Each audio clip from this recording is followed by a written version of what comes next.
What number is this, Anthony? Is this number 8? I ask you every time. It's I the think best. it's 8. It's the best intro to our webinars. I think I we're think it's like 8. Yeah. 8, number 8. Hey, I got them all on the website now. We have them all on the YouTube page. So let's do it. good evening, DocNation. Hey, thanks for joining our 8th webinar. I'd like to start out by sharing a little story. I had a conversation yesterday with, it was a referral from a current DocNation signature member. And this individual is ready to throw in the towel. And, so ready to throw in the towel, I'm not sure DocNation is going to be able to do anything to change her mind. It's a sad story that I'm not going to go into too much detail, but a physician in the United States, a highly touted physician, been in practice for 12 years, is ready to be done because she's overworked and underpaid. She really didn't even care about the pay. That's what bothered me the most, but she's overworked. No one listens to her. She's told what to do in the operating room. She's told how long operations should last. I'm no doctor, but no two operations are the exact same. And so she shared some stories with me and some tears with me.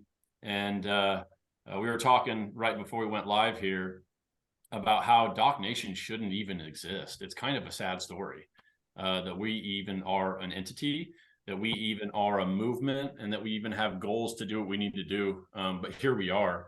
And so I wanted to start out by sharing that story. I'm hoping to revive her professional career. We're very, very confident that we have the tools and the resources to be able to do that, both on a personal level and a professional level. And so I like to start out these webinars with not necessarily wins all the time, but just stories of the previous month. Because, as serial entrepreneurs, Justin and I, we've worked with physicians for well over 15 years. And, to see DocNation take off the way it's taken off is, we knew there was a need because we had been hearing about it for the last decade. We've had clients saying they're telling their kids not to get into medicine. And so we knew the direction it was going, but just didn't think it was going to take off this fast. And so I just appreciate everybody being flexible with calendar time and schedules to meet with us and to get the ball rolling for your individual situation. So very, very grateful to see how the nation of doctors is growing and growing quickly. Without further ado, Brian Rich is on with us. He was at our last town hall. We'll discuss the town hall here shortly, but he was at our last town hall, and we got an overwhelming response to hear more from him. And that wasn't even the point of the town hall. That was part of it, but just understanding and having clarity of what we need to do as a nation to get to where we want to be is really the ultimate goal here. So Neil, would you please introduce Dr. Brian Rich? Absolutely. Yeah, I'm very, very grateful and thankful for your time, Dr. Rich. I've known you for a couple of years now. You have been teaching and really kind of progressing medicine through new techniques and technology for quite a while now, and interventional pain. I want to make sure I introduce your practice. It's accelerated interventional orthopedics, practicing in Texas and in Oklahoma here. Thank you for joining us. Not like a lot of other members here, Reed, they're connecting with some of the social media stuff that's out there. So thank you, all the members and everybody, for sharing those and getting the word out for DocNation. I connected with Dr. Rich a couple months ago over social media. He's like, "What is this? This is," and we had some conversations, and I had no clue how much you had poured yourself into this in leadership and representing doctors the way you are. So updates from the Hill. Yeah. Thank you for being our special guest here today. I do want you to give us some details about the trip, your presentation, who you were presenting in front of. But first, I kind of want to open us up a little differently here, because you made a quote. You said, "Doctors have been trying to play a game that they thought that they needed to play, and they lost." Where were you going with that one? What did I mean by that? Yes, sir. Well, I think the practicing medicine is for most physicians and medical students, residents who come out, you practice medicine, you use your clinical judgment, but at the same time, then you're also trying to make sure you're dotting the I's, crossing the T's, so to speak. And then when you get out into private practice, in order to be able to run a successful practice, you're also running a business, a small business sometimes. Most of the time, it's a small business. So you have to make sure that you're following the rules. You have to make sure that you're doing the right documentation if it warranted in a particular situation.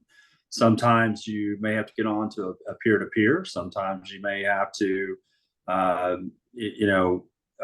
send in records. But more importantly, you have to make sure that your practice is running in such a way so you get paid. It was several years ago, and we kind of talked a little bit about this.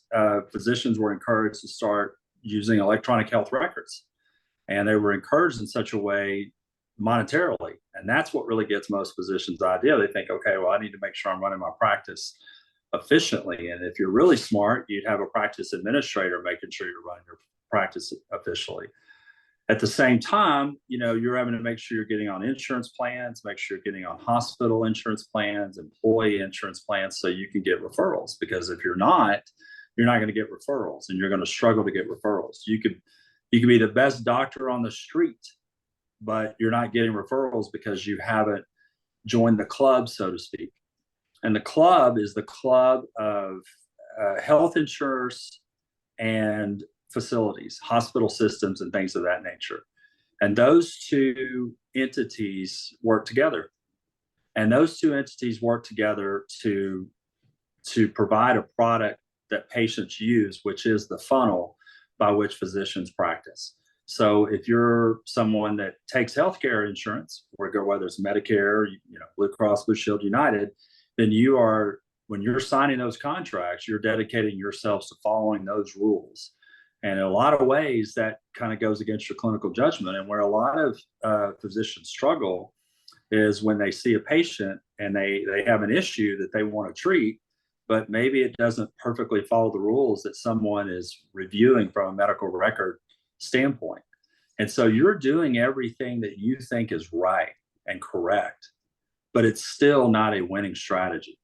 Because at the end of the day, and I've said this before, having healthcare insurance does not mean you have health care as a patient. Yeah. And the problem with that is that most patients, when you're talking to them or you're having a conversation with them about what you want to do, you have to make sure that square peg is fitting in that round hole, so their insurance company accepts that and you can move forward. That's the game.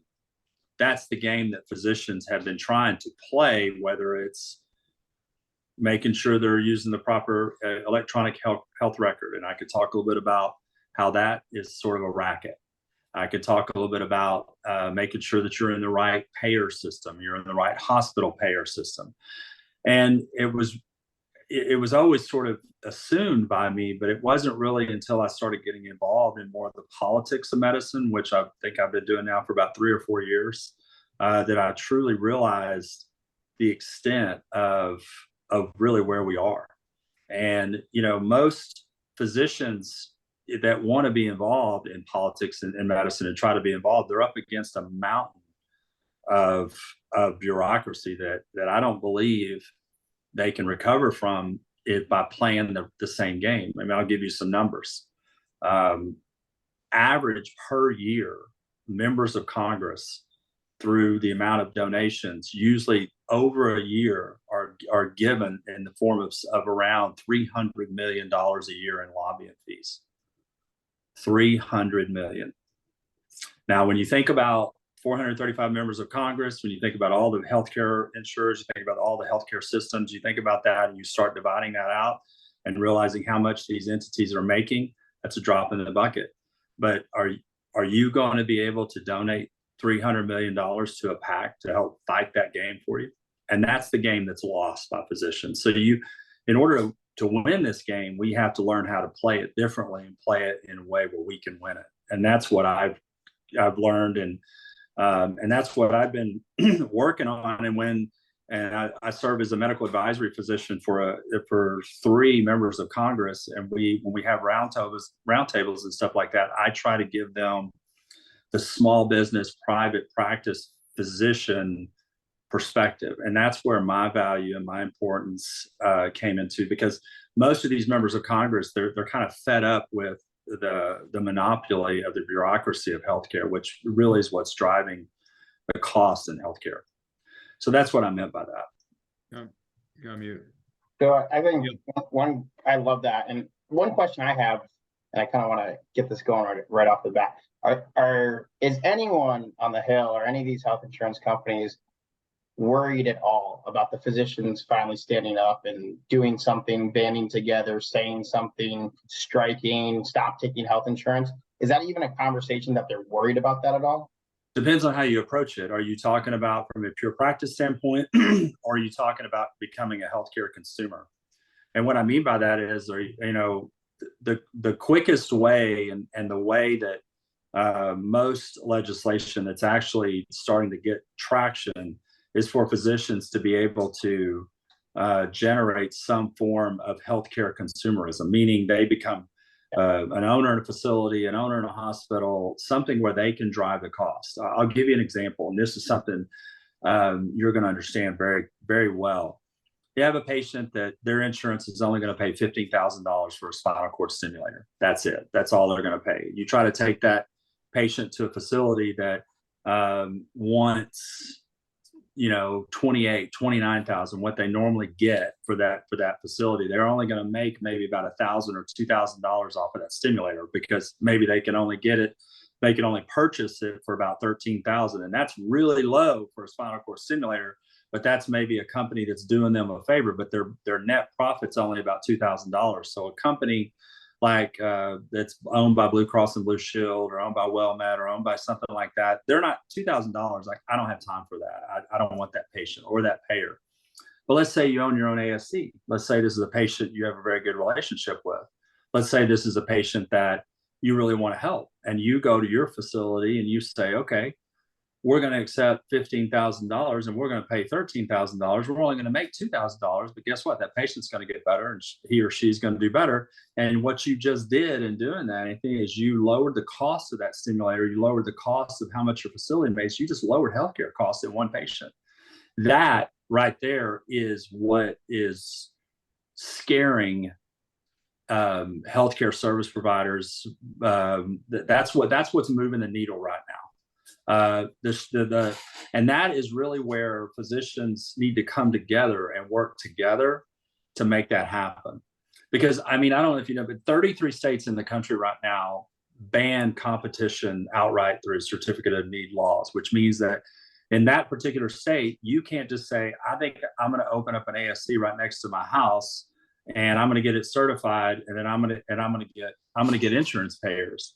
The problem with that is that when you start negotiating with insurance payers to do that, then those insurance payers, let's say Blue Cross and Blue Shield, comes back and says, okay, we're gonna certify you, we're gonna put you in network, but we're only gonna pay you 75% of Medicare. You're like, wait a minute, you're a commercial payer, you should pay me 110% of Medicare. No, we're gonna give you 75% of Medicare. And now all of a sudden you're basically working almost charity care, because you're not a big player in the game. So you have to, the more physicians understand what battle they need to fight and how to fight it, that's how you start this process of fighting back, which is what I was up on the Hill recently talking about. So talk to us about that. How did that meeting come up? That was in July? Yeah, it was a Ways and Means committee. Ways and Means, I don't know.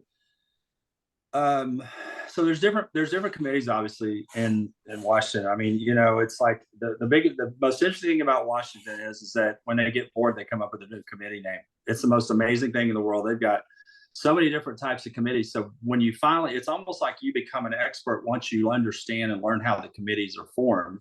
Then you become part of the club. It's like, oh, he gets it. Now he knows what a select committee is. He knows what a special committee is. He knows it's just this particular committee was on Ways and Means. Ways and Means is really what governs the country. just about everything on Ways and Means, everything in the country that has any type of teeth goes through Ways and Means. So imagine if you're a member of Congress and you're the chair of Ways and Means, you have an enormous amount of stroke. And so because of that, Washington being a zero-sum game, you sometimes have the ability to move legislation that you didn't normally move because you're on Ways and Means. So when you get the opportunity to go and testify in front of Ways and Means, even though this was a select committee on Ways and Means, it's something that you know is probably going to move the needle eventually, because you understand how that works. And this particular committee meeting was on overregulation in healthcare and how it affects small business for private practice physicians. Everybody kind of knows and they understand, Medicare is always cutting, and Medicare is paying hospitals 3 to 5 times more than what they pay individual physicians, because again, they're the lobby, they're the driving the lobby in that situation.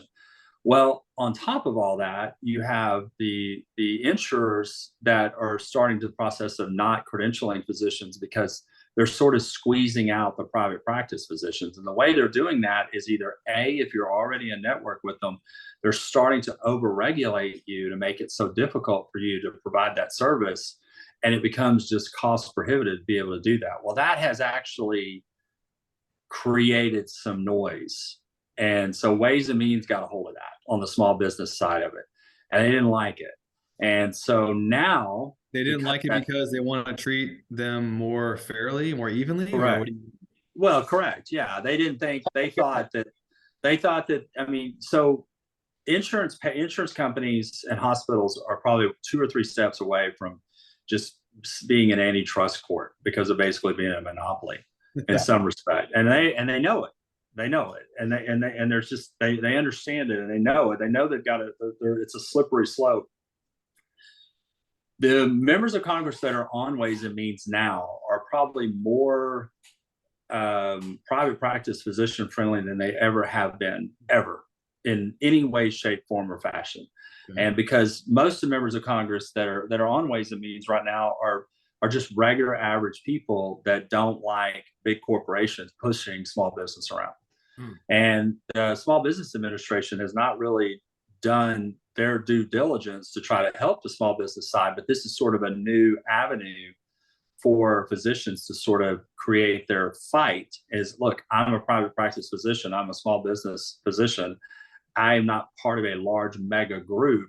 I can't negotiate like those can, but I need to be able to survive. And so this is sort of a fact-finding committee meeting. We're just like, how did it affect? And I basically gave my testimony on how it affected, which is some of what I've already said.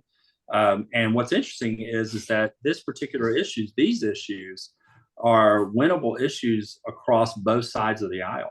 And I actually told one Democrat member and one Republican member really kind of at the same time, as I looked straight at them and I just said, in your district, if you go back to your district and you champion this cause, I will come to your district and help you campaign and tell people that you are somebody that should be in Congress because of this reason.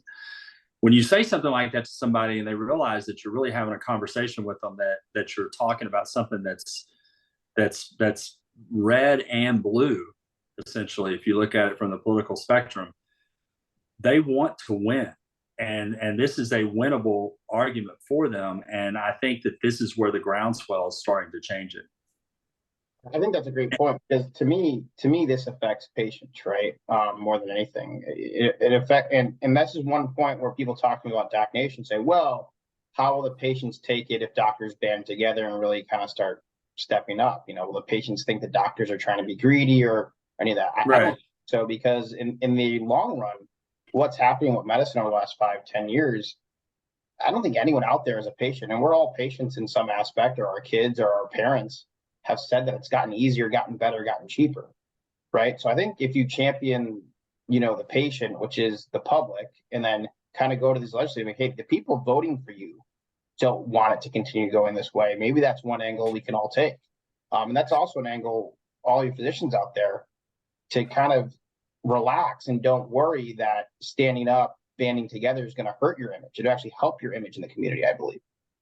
In this particular case, yes, because in many cases, but definitely this case, yes, because I think when the winnable argument in this situation, from what I can see from talking to members of Congress and the people in Congress, or talking to anyone that really has any kind of salt in the game, the winnable argument is that patients' access to healthcare is now limited because of what insurance companies are allowing. I mean, another really good example, and I can always give tons of interventional pain examples because it's always just, I mean, there was a time when we could do like 3 or 4 levels of ablations. Now we've got to like try to pick 2, which is never seen. I mean, it's just, it blows me away that somebody feels like that's reasonable. But that said, and I use that example, and I just told somebody, actually, what I did is I redacted an MRI and used it as part of my evidence. And I said, and that particular patient had, bilateral moderate to severe spondylosis with facet joint hypertrophy at L2, 3, 4, 5, and S1. And I asked the patient, I said, now someone's coming in chronic back pain, and they're talking about how much they're having to take opioids. So I just want somebody to tell me, which one should I pick first? Because I've got limits, and then I've got to start charging a 76-year-old patient on a fixed income that can barely pay their $250 deductible for Medicare each year. Which one should I pick? Should I tell them not to, to just not eat that month and then let me fix their back pain? Which one should I do? And that's really the argument that I presented. I presented the argument is that you're putting me in a bad situation on patients that believe they have health care to have to tell them, no, you don't. And the issue is that most patients are starting to understand that. So physicians coming together to fight for that is now a winnable argument. It's not about people thinking, oh, these doctors are just greedy, they're just trying to make more money. It's about trying to give somebody access to something that they believe is right. But Dr. Rich, my mind is blown here because you're in the room. You're gracious enough to bring DocNation into the room with your participation here. But as you present this to them, how are they reacting? Like, how does that work? Well, I mean, just to that point, just to kind of give you a little bit back. So the way it started for me is about 3 or 4 years ago when I was teaching, and I was sitting there and I was looking at the procedures that I was doing and the procedures that I was teaching patients. And this was before I was a facility owner, and I realized how much these physicians that were so excited to go deliver this therapy to patients were going to make. But I really realized how much these facilities were going to make and how well these facilities were going to do, and how they were so adamant about how much they were going to charge for these and what it was going to do to the patient. I just thought that was so backwards, because I just felt like the physician was the one that was putting all the risk out there, even if it's primary care physician that's trying to determine what it is. You're the one putting all the risk out there. You're prescribing the medications that the pharmaceutical companies are making a ton of money off of, but it's your risk. And so one of members of Congress who I knew, and a couple of them here in the district where I live, I started working with her and talking to her about how I could get involved in the healthcare side of it. And it just started very organically. And I just said, let me be your advisor and kind of give you an idea on how it was. And we were at a fundraiser, and we were sitting there, and there was a couple of members of Congress that were there, and she asked me in front of everybody how I felt about these things, and I kind of responded the same way I've talked to you, right? The same way you and I have had multiple conversations, and I think Anthony would have multiple conversations, and they were like, "Wow, hang on, this is we need to hear more about this. This is somebody that sort of has a true pulse of actually taking care of patients." And slowly but surely, the more I talked about it, the more roundtables we did, and the more I got involved, the more and more members of Congress wanted to hear about it. Just people around, even state legislatures and things like that. And former chief of staff to HHS is now in the state legislature here in Texas, and I help him a lot at the state level. And they just want to hear to your question about people are really thirsty about hearing about what's in the room being said. Those people in the room are very thirsty to hear what I have to tell them, and people like what you would probably be able to tell them, what Anthony would probably be able to tell them about what it's like, because they don't feel like they're getting the true pulse. What they're getting is they're getting the white noise from the people that are donating so much money every single day and thinking, okay, this is how it needs to be done. And that's a great point. Go ahead, dude. DocNation's goal is to be the messenger. Yeah. Right. We are here to be the messenger. And and they want to hear it. Say it again. And they want to hear it. That's the thing.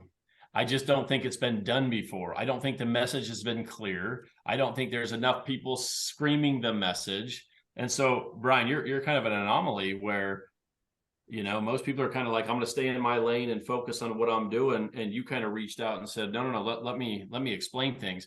Did that derive from you being in private practice, or has that kind of been a thing welling up inside you for some time now?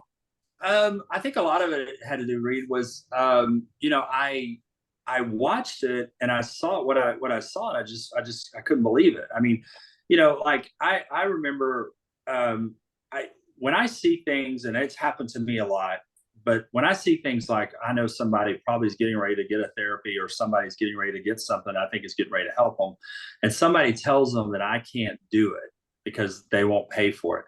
That's not that person on the phone telling that patient they can't do it. That's me having to tell that person that I can't do it. And that viscerally makes me nauseous, you know, and it's very difficult. I think I saw on LinkedIn just a few days ago, Anthony was doing a peer-to-peer, and he was trying to present mortality data on kyphoplasty, a procedure that I'm very passionate about. And that person mentioned something about cherry picking data. And I'm like, how do you cherry pick mortality data? But that said, it was still the same thing. And what happened was, I just told that story, and I just told those stories, and I just told these stories to these members. And I just said, you know, this is what's happening. And this kind of happened pre-COVID, and then COVID happened. And then that was kind of a big thing for a while. And then about 21 and 22, it started slowing back down. And they want to hear it. And they want to hear really what the real story is. There was a situation that happened in Louisiana about last year, where there was a physician down there that was doing a procedure, and one of the orthopedics, everybody knows about this, one of the orthopedic surgeons in the situation got mad and was going to try, and was friends with one of the state reps, and was trying to figure out to pass legislation to prevent that physician who's duly trained to do that procedure. Now, bear in mind, it was a procedure and approach that I wasn't a part of. It's not the way I did that procedure. But still, that said, this person was getting ready to be limited because somebody had an issue with them doing something, even though they were duly trained to do it.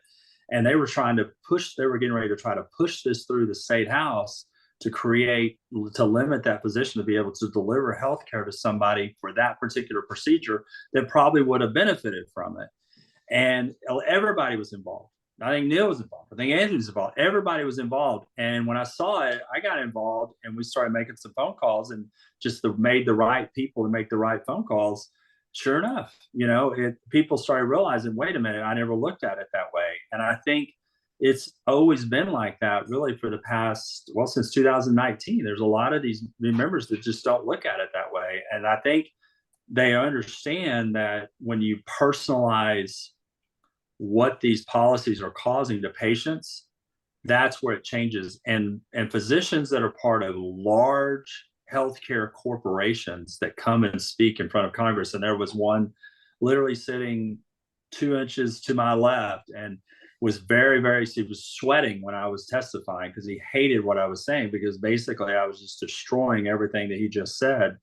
And he was uncomfortable, and they kept asking him questions to try to follow up on it. And he was so far out of the private practice, small practice model, that he couldn't really give that personal approach to it. And I think that's really what I was able to do. And I was able to sort of, really kind of relay my message. But I'm one of thousands of physicians that can do the same thing.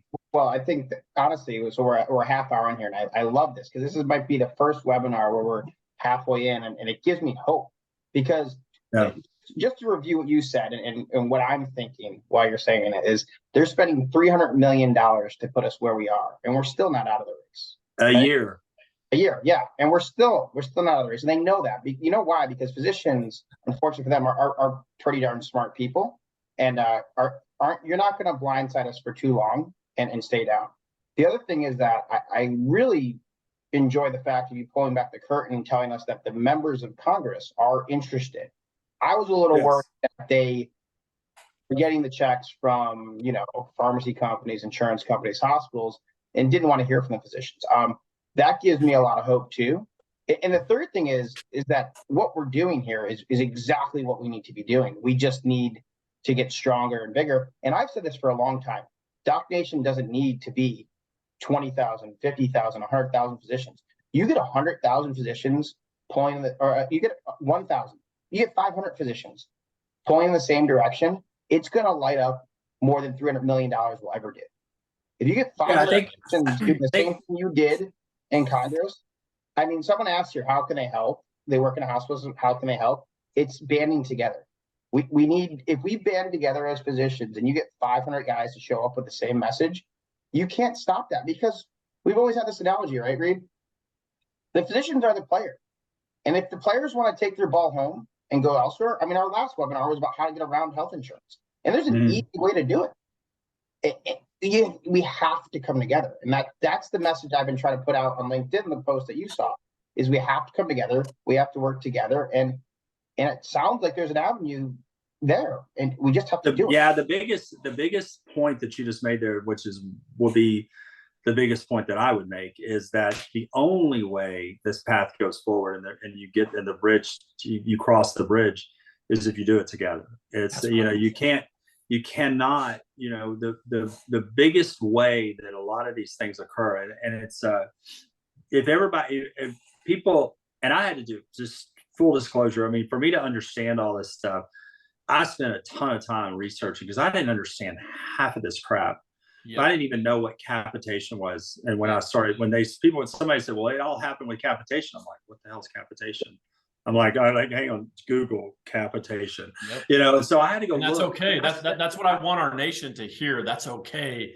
To be honest with you, if you're a doctor and you show up and you band together, is all we need. I'm talking to doctors all day, every day. And one thing that I'm still perplexed by is the simple fact that there is no freedom of medicine. None. No freedom of medicine. So you guys know what the Second Amendment is, right? No, wait, it's the First Amendment. Thank you very much. Yeah. I don't think you're going to shoot your patients. I hope. Freedom of speech. Anybody, no matter your level of education, no matter your background, it doesn't matter. You can say what you want to say as long as it's not harmful to other people. Now we get the highest educated group of people, and they're the most heavily regulated group. Yeah. Why? See, for me, this is easy. We could either take 5 or 10 years to do this, or doctors strike, and everyone gets all squirrely when I say that, right? Well, people even get squirrely and nervous when I bring up the word union. And I think a big part of this is physicians want or understanding of the need to fight back. This all could change, and it wouldn't need to take a very, very long time. So I wrote down, instead of union, I'm going to start saying freedom of medicine. There is no freedom of medicine. So why did I go to school for a decade? Why did I become a specialist? Why do we do any of that if I can't do what I'm trained to do, all because of the almighty dollar? Right. And I think the reason why that occurs, why physicians are regulated, and this has been said multiple times in the room, is physicians are the ultimate deliverer of healthcare. It's just how, and so they want to make sure they are controlling how that healthcare is delivered. In Florida, there's a bill. I sent this to Neil. There's a bill that's going through the Florida House right now. The Florida Medical Association's in support of it. And by the way, before I even get into it, this is the first domino.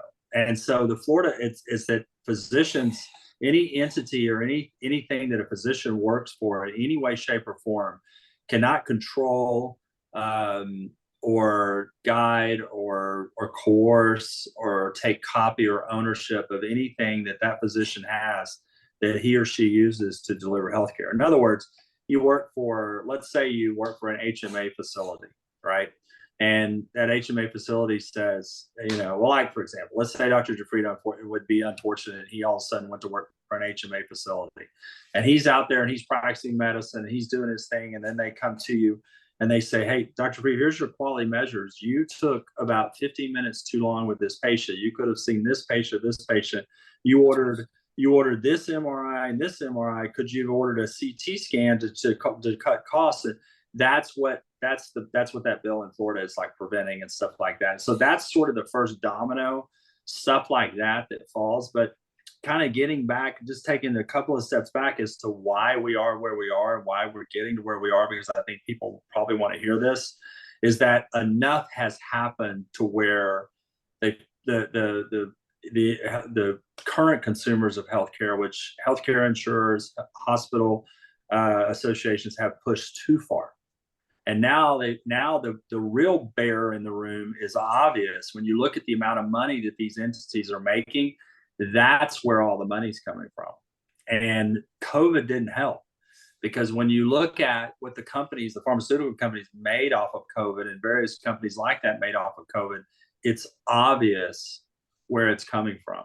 So now, if you're really trying to cut costs, and we're going to have to cut costs, cutting costs does not mean cutting physician costs anymore. Cutting costs means cutting the regulatory structure that's been driving this for a long time.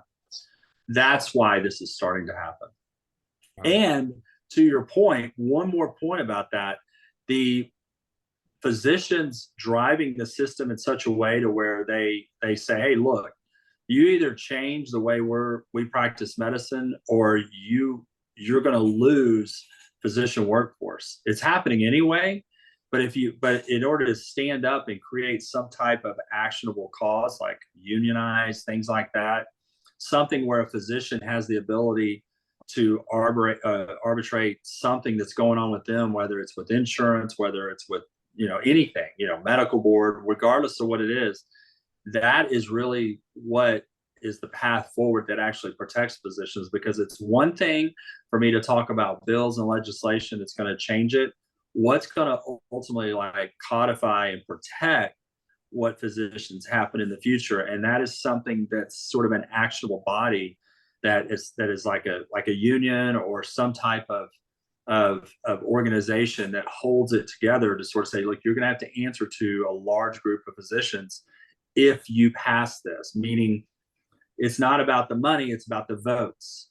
And if you go against this physician group, then you're going to lose this many votes in your district. That right there is what wins more than money. Doesn't matter how much money a member of Congress gets, it's how much votes they lose for making decisions based on that money that they get. That is the secret sauce right there. And that's what I've learned over the last 2 years. I love that. I mean, I think we need to take that strategy, because a lot of people have told me they love the idea of DocNation. No one wants to be the tip of the spear, unfortunately. Everyone's afraid of retaliation. I just answered one of the questions in the chat. They're afraid of retaliation from their peers, from their employers, and from the patients. And the hardest part for me is when I talk to physicians. Every physician I talk to about DocNation loves it. No one wants to go out and do anything because they're afraid that something is going to happen. If it becomes critical mass, you're not answering to one person anymore. You're answering to the whole group, and that's the goal. Well, and I think the problem with that is that you'd have to ask the question, because I thought about that possibility people might think, because I mean, it's well known. I for 2 years while I was doing all this work, I operated in pure secrecy. I never told anybody about what I was doing. I mean, every once in a while I'd be doing something and somebody would say, what are you doing? And I'd shoot them a picture, and I was sitting in front of my name in front of a Congress meeting and stuff like that. And they're like, what in the hell is that? U.S. House of Representatives, what are you doing? And every once in a while I do that, and it's just, they were like going, and they just didn't pay attention to it. But finally, when I finally started to talk to people about it and tell more and more people about it, I thought, guys, I wonder if somebody's going to, have it in for me and stuff like that. There's really nothing that somebody can do to you, in this situation. You're trying to do what you think is right for your patients. And at the end of the day, that's what will win. And I mean, there's, again, they're going to try to fight anything physicians do at the legislative area because they know that's where it matters for them is in healthcare law. Where physicians can fight is at the ballot box by working together to say we will actively campaign against you if you do not, if you help pass that law, we will actively campaign for you, right, wrong, or different. Because when I said those things in the most recent committee meeting that I was in, the one that I just went to in July, that's the one that made them look up and pay attention. Most of the time they're looking down and talking to staff, right? Because I don't know if you ever see it on TV, you hear somebody, by the way, in committee meetings, whenever you watch them on TV and stuff like that, and you hear they get up there and they're talking and the cameras on them and stuff like that's their moment. So they're going to, whatever, they're going to say their things and they've already got those remarks like prepared, like so they can kind of make people happy. Camera gets off of them, then they reach over and tell them staff and say, "This is the things that we're going to work on. These are the things that we're going to do." Most of the time, they're looking down. They're not even paying attention to. But when I made that comment, that's what got their attention. That's how I knew I had their attention in that situation. That's even what Beth told me. She's a member of Congress. She came up to me after that. She said, "Yeah, you really freaked them out when you told them about the votes thing." And I just said, "Yeah, I just told them. I just looked at them and I said, it's coming." I said, "I'll just promise you it's coming." Because physicians are at the point now where they're either just going to quit the profession altogether and go try to be a professional baseball player or something like that, or finance. One of the things I hear a lot about is finance. In my group text last week, a guy told me in my group text, I'm the only doctor of 8 guys, and there's 6 of them that are in finance, and every one of the guys that are in finance make more money than me. Yeah. That's a problem. My joke is too, no one fails out of finance school and goes to med school.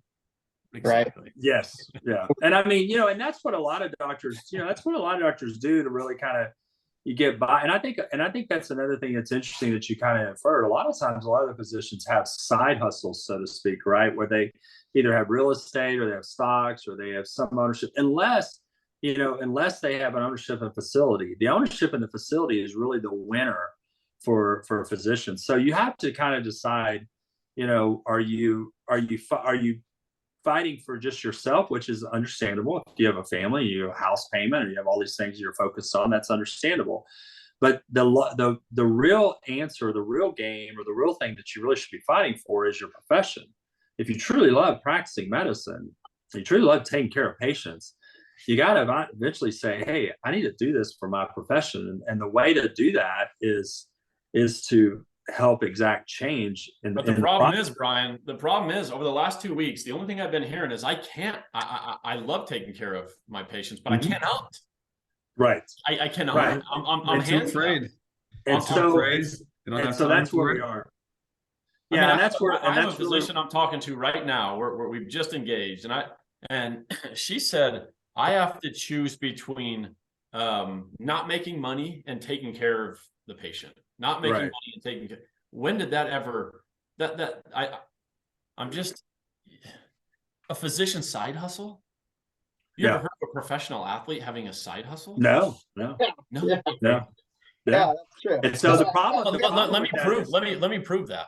Justin and I have a company that serves physicians and has been for 15 years.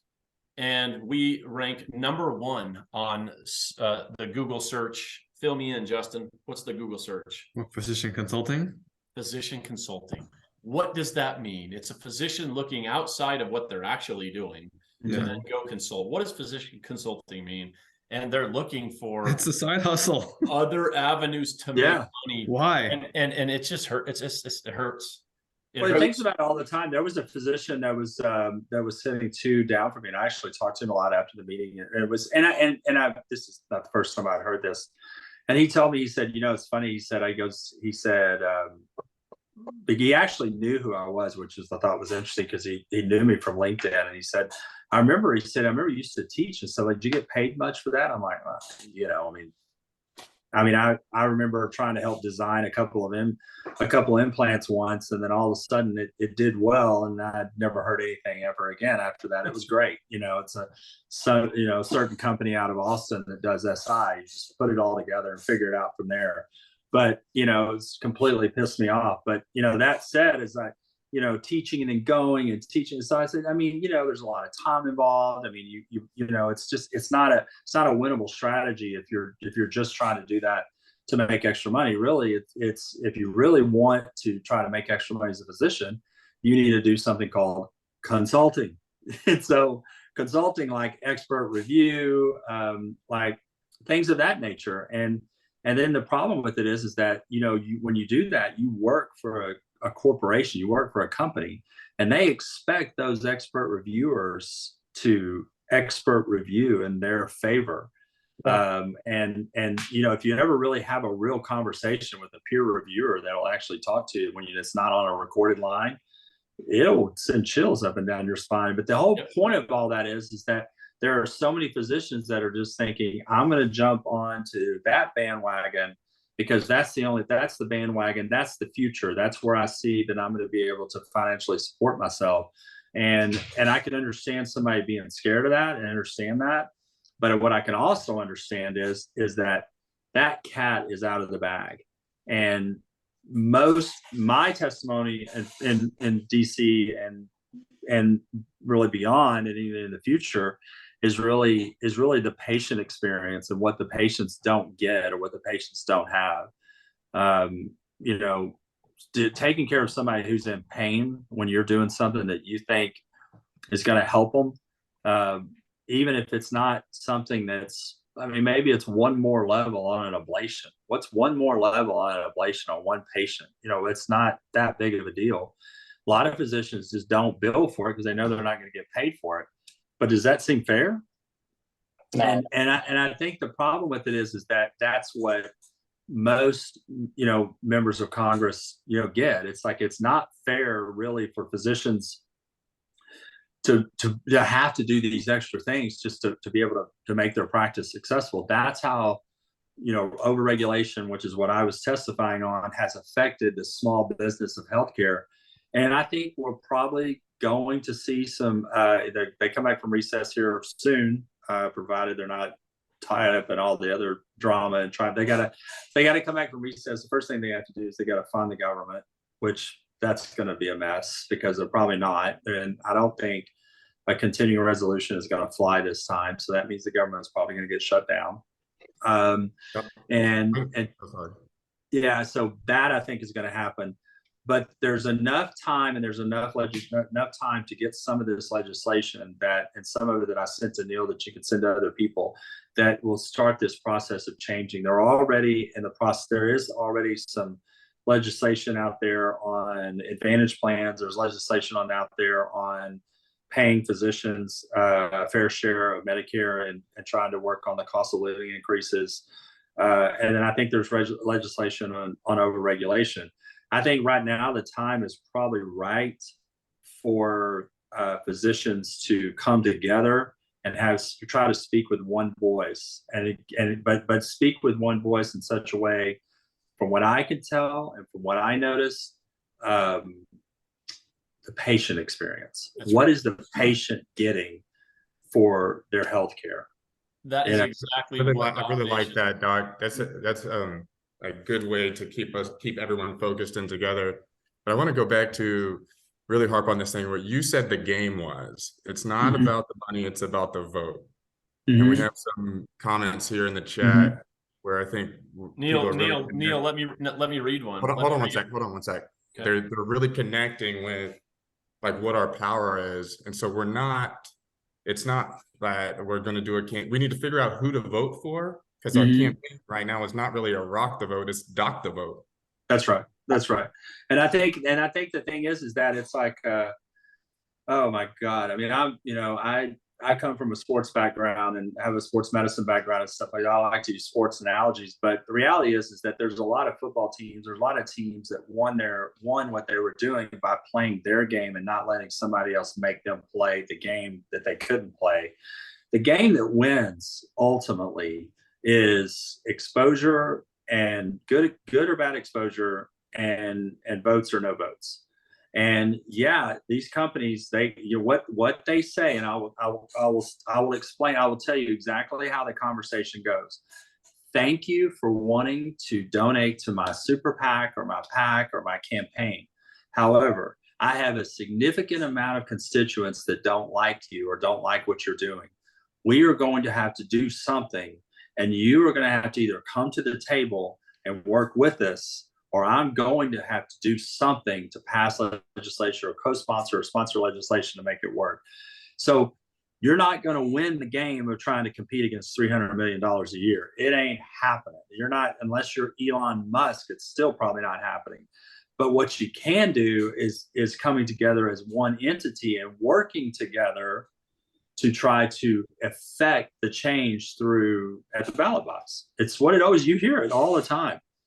Change happens at the ballot box. And that is so true. And I used to hear that all the time. And I mean, I would hear it and I would see it. I mean, there's some members of Congress, some that I was working with, that got voted out of office, you know, and one in South Texas who really just, once she got in, I think she thought she was a short time person.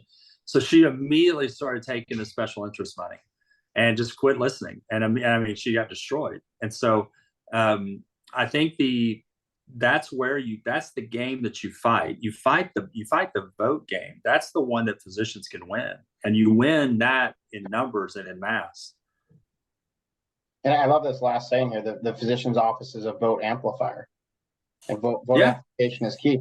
And, you know, we can have, you know, the whole point of this year of DocNation is to prove a concept, prove that physicians coming together will work. Mm-hmm. The goal of 2024 is to implement that concept. And we want to have newsletters. We want to have everything that say, hey, here's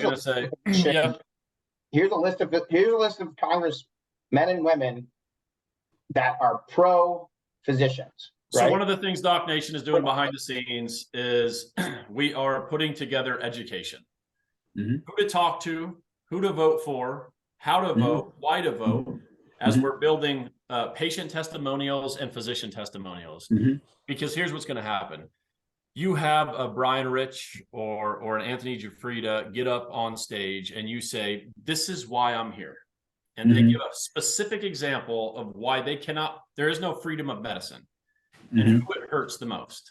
And then the patient comes up and discusses their story and tells everybody.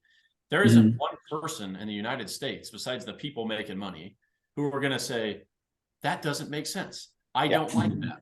But there is not a group that is banding together to do that, to create enough of a following. And so that's what we're here to do. Go ahead, Brian. I think you want to. No, it really doesn't. I think that following on that point, I'll make it easy for everybody else because I want to make sure that what I really say here tonight, and anybody can always reach out to me if they want to get more information from me and stuff. I went through I've learned a lot of it, but I want to make it simple for everybody because I found out a lot of things after how you get that information. Anyone can call up a member of Congress anywhere, in any district, and call their district office, get a legal aid, and say, "Hi, I'm Dr. Smith, and I am interested in knowing what healthcare legislation Congressman Davis is working on." And they will then get with legal and find out what their co-sponsor and co-sponsor, because that's public information, right? It's like they can't tell you not, they have to tell you. And then you can and then you say, can you email that to me? And they'll email that to you. You don't need to tell them, why I want to know. Say, I want to know whether I need to support her for the next election, or maybe want to help him or her, stuff like that. And then you're going to get that. Then you can look at that legislation, and then you can kind of determine, is this person for us or against us? It's never, ever, ever trust what somebody's telling you on TV or in a campaign ad or anything like that. Look at what they're what they're co-sponsoring, what they're put amendments to. Look at that, and that's how you're really gonna make. That's how you get ahead in the game. And so you find that out, then you take your mass of, let's say, organization, like let's say DocNation they become a 10,000 strong entity.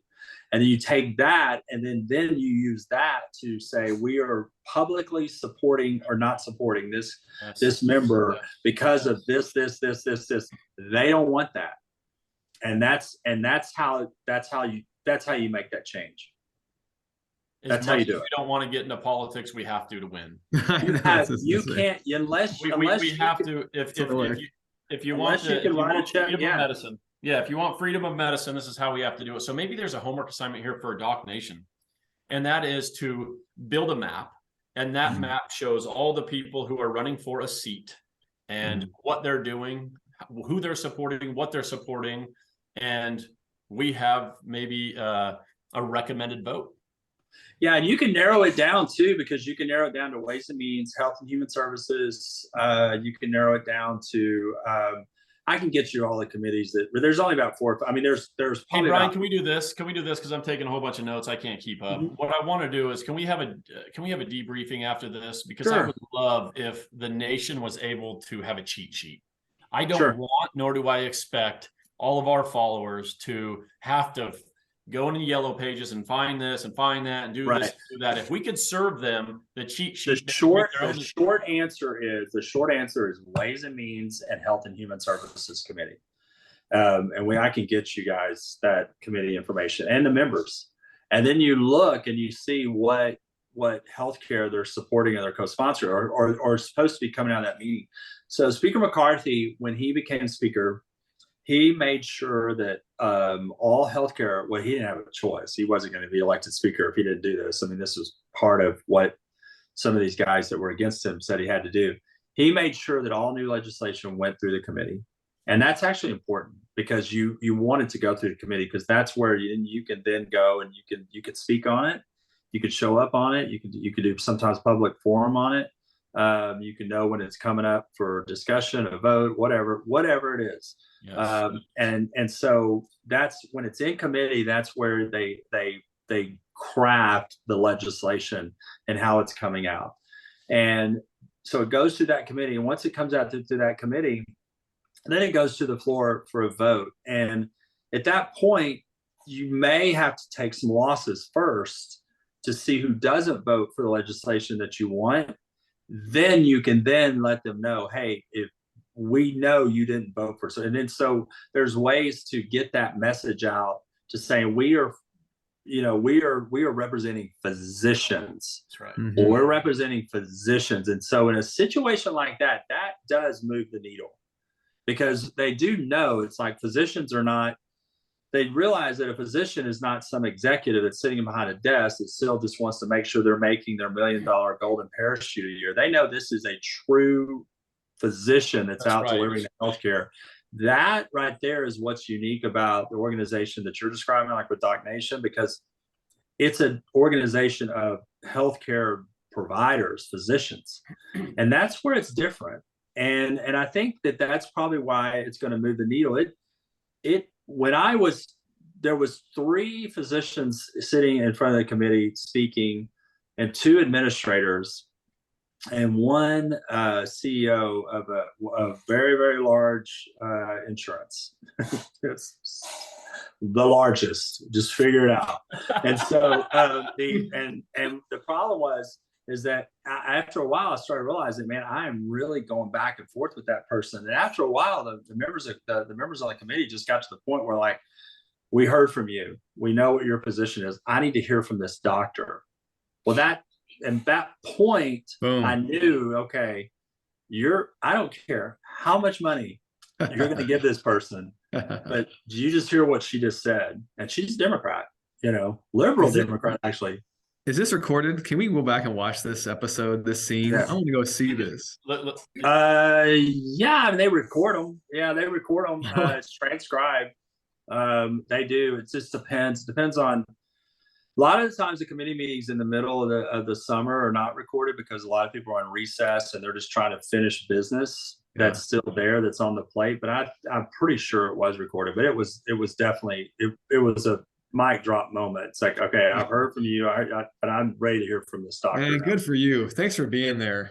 Yep. Yeah, thanks for being there. I pretty much, and I mean, it was funny too, because the physician sitting to my right, he's like, "Oh man, you're going to be out of network with them soon." I was like, I said, I'm going to tell you right now, I'm already out of network with them because it doesn't matter. So, but I mean, it's one of the more difficult ones to deal with. They just don't want to pay for anything anyway, so it didn't matter. But I think the biggest take-home message that I can tell every physician that may be listening right now, I don't know who, but don't worry about retaliation in this situation, because at the end of the day, me just telling my story, when I started being more vocal about it, I thought about that. I thought, oh man, this is not gonna be good. I'm gonna piss somebody off. But you telling your story about you trying to take care of your patient and why you're trying to take care of your patient is always a winning strategy. And that's the story that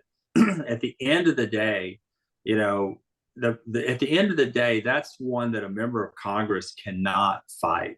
It doesn't matter how much money they're getting, and they're getting a lot, but they cannot fight it. They cannot fight it in public. They cannot fight it at the ballot box, and they cannot fight it in the public sphere. And they just can't. And I mean, you still are a doctor taking care of patients. That's more important at the end of the day than the administrator that's telling you how to try to practice medicine. And that's the only strategy that I've seen at this point that wins, regardless of the money. Doc the vote. Yeah, I mean that's what it is. So that's really what it is. DocNation is going to work with Dr. Rich here to create, I don't know, quarterly, maybe biannually cheat sheets to help you guys understand who to vote for, and or just put out this is what they represent. And it's not going to be a red or a blue thing at all. It's going to be in support of physicians and the freedom of medicine, because when you are in support of a physician and the freedom of medicine, you're in support of the patient. Yes. I don't know who wants to argue with that. Who wants to argue with that publicly? That doesn't look good. It's not one, I can tell you, it's not one that that's a fight that they're not gonna fight. And that's to that point, the word is starting to get out that the drivers of costs in healthcare are not physicians. That has always been something that a lot of physicians, I think, have been scared of, thinking, oh, it's just doctors just trying to make more. That narrative is starting to fade. And I think, like I said, things happen for a reason. I've always said that. I think COVID is what drove that, because they started realizing how much money these consumers of healthcare were making off of COVID. And a lot of patients now are looking back and they're like, why did they make all that money? But, how did that help? It inspires remorse, so to speak. And I think they're looking at the physicians that tried to deliver the healthcare, and they realize is that most doctors are truly just trying to take care of patients. Yep. I love this. This is great. Really excited to have you on, Dr. Rich. Really excited to have you more involved too with DocNation. I think you're one of those linchpins that we're going to need to take us to the next level. So I know we'll talk more offline, and I hope everyone out there, the number one thing you can do is spread the message. We have some links that we put out there. Help us out, get the message out there, get your colleagues involved, get them on the next webinar, get them to send us an email. We'll talk to them. We set up meetings with almost everyone that sends us, send us an email, team@docnation.com. Everybody. Yep. We're at 100% so far. And so, we might not get the right day all the time, because it's like the floodgates opening up, but we're at 100% meeting with everybody who inquires right now, because we have a bunch of questions I know we didn't get to, but next month we'll get to those. Go ahead. Next month, I mean, we do have to wrap it up. We're a little over an hour, but this has been excellent. We're going to hopefully be able to get some of this out there to LinkedIn too, and get the message out there. And I hope everyone out there shares this. But next month, we're having another town hall with the members. So that's where everyone is on the screen and we talk together. And that's where really we're strategizing on how to drive, kind of thread the needle of where DocNation is going to go. So I really urge everyone to sign up, become a member, so that you can be on the town hall and really give your insight, or at least see what other people are talking about during the town hall. I think the town halls are huge. I mean, these webinars are great when there's 5 of us up front, but the town halls will have 30, 40 people, maybe even this time, if we allow that on the screen, and all trying to push in the same direction. It's exciting to see. It's exciting to see how much force we're getting. I'm excited about it. I really am. If there's any questions about how to sign up or how to become a part of the nation, feel free to shoot us an email. We will get back to you in a very short order. Hey, Dr. Rich, I just want to say one thing. Just really grateful for the fact that you sit in a confident seat now, but you said 3 or 4 years you've been in politics. And I'm guessing on day one, you weren't so confident in terms of No. do I need to look over my shoulder? And so just really grateful for your courage to move forward and to uncover some real injustice that are ultimately costing people a lifelong amount of time of pain. You know, I don't want to go back into it, but I can't stop thinking about how people have to choose between opioids and a procedure that could take away the opioids, right? That the pain meds could go way, way down. And I think about another significant political issue, and that's how 125,000 people overdosed on drugs last year in the United States. That's another thing that I don't think politicians are going to want to fight against, a public forum discussing that topic. So thank you for your courage, and I appreciate you being a leader in every area of life. So have a good night, and we'll be in touch. Thanks so much. All right. Thank you very much. Thank you for your service. Thank you. You're welcome. Thank you. See ya.